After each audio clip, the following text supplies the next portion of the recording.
Hello दोस्तों, कैसे आप सभी अच्छे होंगे। तो हम आपके गुरु सर साइंस स्टडी पे आप लोगों को स्वागत करता हूँ। तब फिर एक बार आप लोगों को साइंस स्टडी पे हम स्वागत करते हैं साइंस की दुनिया में। तो चलते हैं क्वेश्चन की ओर। देखिए, ये बायोलॉजी के पार्ट 1 है। बायोलॉजी के पार्ट 1 का कुछ 50 क्वेश्चन है जो हम आप लोगों को यहाँ पे क्लियर करा देते हैं। जो सब्जेक्टिव क्वेश्चन है, ना कि ऑब्जेक्टिव है। ऑब्जेक्टिव आपका होगा शाम के 6 बजे ऑब्जेक्टिव होगा, तो वो होगा लेसन 2 का होगा। ठीक है, तो चलते हैं। और चैनल पर नए आए तो लाइक शेयर सब्सक्राइब कर दीजिएगा। हम आपसे इतना ही कुछ कहते हैं, हम आपसे ज़्यादा कुछ नहीं कहते हैं। ठीक है, आप लाइक शेयर और सब्सक्राइब जरूर कर दीजिएगा, कि यहाँ पे आप लोगों को बढ़िया से तैयारी हो सके। तो भाई आपका क्वेश्चन बोल रहे हैं कि उत्सर्जन क्या है। उत्सर्जन में भाग लेने वाले वृक्ष से संबंधित अन्य रचनाओं को सूचीबद्ध करें। तो आपका उत्तर होगा भाई जी, शरीर में उपस्थित पदार्थों को बाहर निकालना उत्सर्जन कहलाता है। शरीर से उपस्थित पदार्थों को बाहर निकालना उत्सर्जन कहलाता है। मनुष्य में उत्सर्जन से संबंधित महत्वपूर्ण रचनाएं हैं, जैसे वृक्क,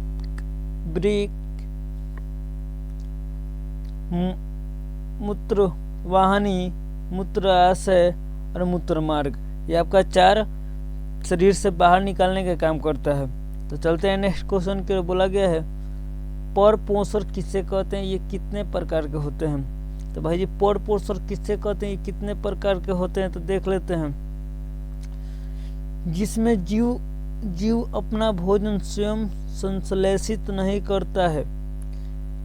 जिसमें जीव अपना भोजन स्वयं संश्लेषित नहीं करता है, आपूर्ति किसी न किसी रूप में अन्य स्रोत से प्राप्त करता है, तो उसे हम परपोषण कहते हैं। इसे 4 भागों में बांटा जाता है। पहला होता है प्रजीवसम पोषण, मृतजीवी पोषण, परजीवी पोषण और पराशरणी पोषण। ये आपका 4 है। तो चलते हैं नेक्स्ट क्वेश्चन की ओर। बोला गया है पोषण क्या है, इसके विभिन्न चरणों कौन कौन से हैं। तो पोषण एक जटिल प्रक्रम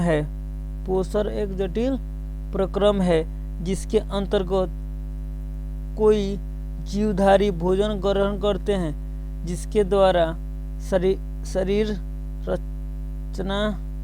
शरीर रचना टूटे फूटे की मरम्मत एवं अन्य सभी जैविक क्रियाओं का संचालन एवं नियमन होता है। मुख्य आहार नाल, आमाशय, छिद्रांत, आंत की भित्ति, विभिन्न पाचन भोजन मृदांत में भेज दिया जाता है। चलते हैं नेक्स्ट क्वेश्चन की ओर। बोला गया है स्वपोषी पोषण के लिए आवश्यक परिस्थिति कौन सी है, इसके उपयुक्त क्या है। तो आपका सही जवाब होगा भाई जी, स्वपोषी पोषण हरे पौधों में पाए जाते हैं जो कि अपना भोजन स्वयं तैयार करते हैं, और स्वपोषी पोषण के लिए प्रकाश संश्लेषण आवश्यक है। हरे पौधों सूर्य के प्रकाश की उपस्थिति में क्लोरोफिल नामक कण से CO और जल द्वारा कार्बोहाइड्रेट का निर्माण करता है। इस क्रिया में ऑक्सीजन गैस बाहर निकालती है। तो ये आपका कुछ उदाहरण दिया गया है कि CO2 + 12H2O सूर्य की उपस्थिति में सूर्य के प्रकाश की उपस्थिति में अभिक्रिया करने पर बनता है C6H12O6 plus CH2O plus 6O2। सूर्य के प्रकाश में क्लोरोफिल, कार्बन डाइऑक्साइड और जल स्वपोषी पोषण के लिए आवश्यक परिस्थितियां है। इस उपभोक्ता लिक्विड ऑक्सीजन है।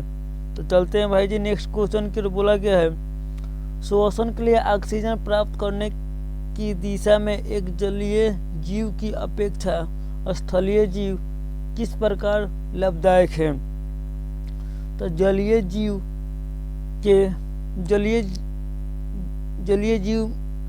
जल में बिलियन ऑक्सीजन का उपयोग करते हैं, क्योंकि जल में बिलियन ऑक्सीजन की मात्रा वायु में ऑक्सीजन की मात्रा की तुलना में बहुत कम होता है। लेकिन जलीय जीवों की श्वास दर स्थलीय जीवों की अपेक्षा द्रुत होती है। स्थलीय जीव श्वसन के लिए वायुमंडल के ऑक्सीजन का उपयोग करते हैं। श्वसन के लिए ऑक्सीजन प्राप्त करने की दिशा में एक जलीय जीव की अपेक्षा स्थलीय जीव इस प्रकार लाभदायक हैं। तो चलते हैं नेक्स्ट क्वेश्चन के लिए बोला गया श्वसन क्या है। तो भाई जी सांस लेते हैं उसी को श्वसन बोलते हैं। तो श्वसन क्या है, शरीर के बाहर से ऑक्सीजन को ग्रहण करना तथा कोशिकाओं आवश्यकताओं के अनुसार खाद्य स्रोत के विघटन में उसका उपयोग श्वसन कहलाता है। इसे निम्न समीकरण द्वारा समझाया गया है, जैसे C6H12O प्लस CO2 से अभिक्रिया करने पर बनता है C6CO2 प्लस 6H2O प्लस 673 कुल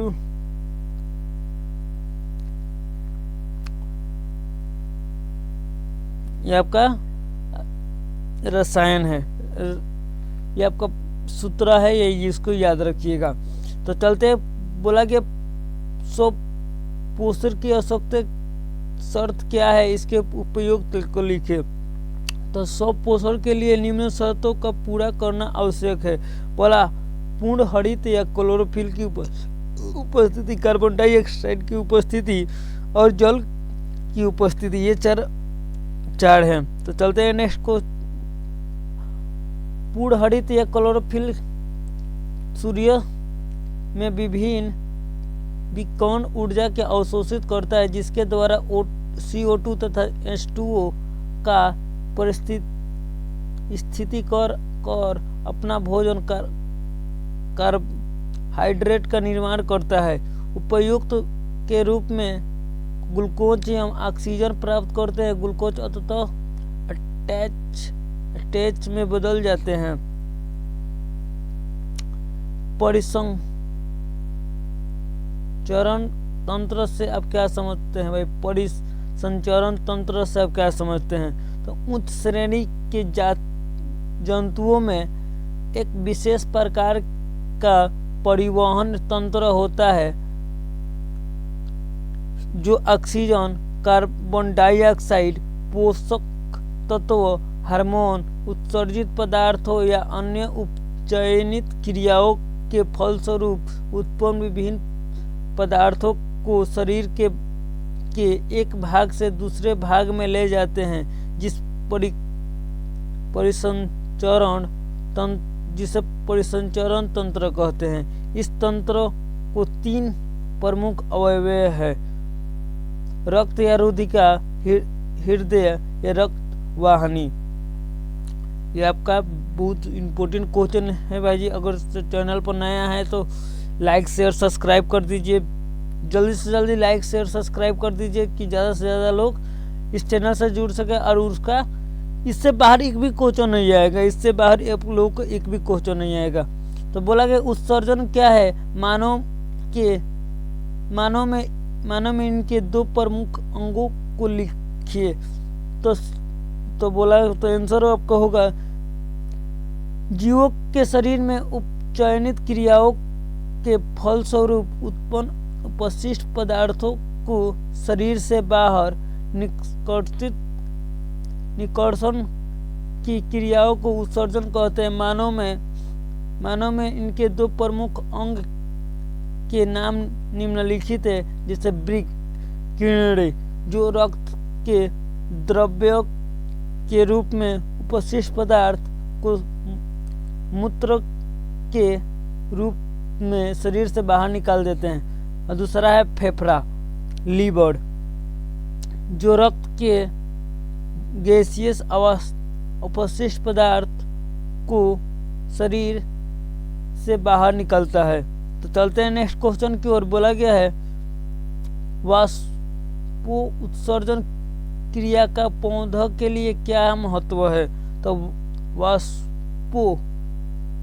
वाष्पो उत्सर्जन क्रियाओं का पौधे के लिए निम्नलिखित महत्व है। जैसे पहला,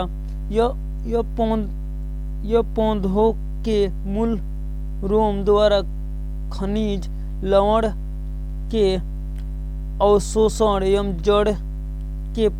जड़ से पत्तियां तक